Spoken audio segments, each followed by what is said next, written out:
ito na nga yung sinasabi ko guys, nalalapang na naman siya ngayong gabi. Eh kung di nyo pa nga napapanood kung saan siya galing, eh problema nyo na yun. Hindi ko alam, required ba magpa-cute habang naglalakad? Pasalamat ka, wala ako dyan. O diba, pati elevator hindi pinalagpas.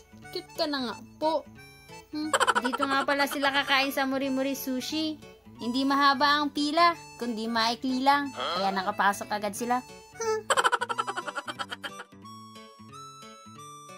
Isa nga pala tong conveyor belt sushi restaurant. Pagkaupo nga nila, ay umorder agad si Daddy. Dumating na nga ang naunang order na dala ni Shinkansen. Di nga nagpahuli at nagpauna na at kinuha agad ni Jowa. Nag-abang pa talaga, akala niya sa kanya pa rin. Siyempre, mandatory magpa-cute habang dumadaan si Shinkansen.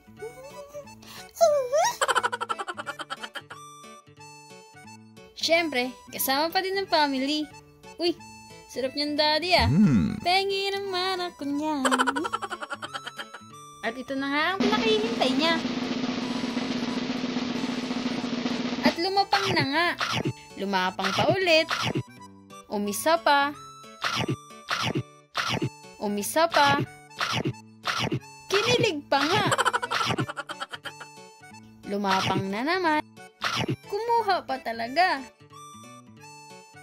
At umisa pa nga. For the flex yarn. Susubo na lang. Tatawa pa. Kabagan ka sana. At ayan, sumubo na nga. Susubo pa ulit.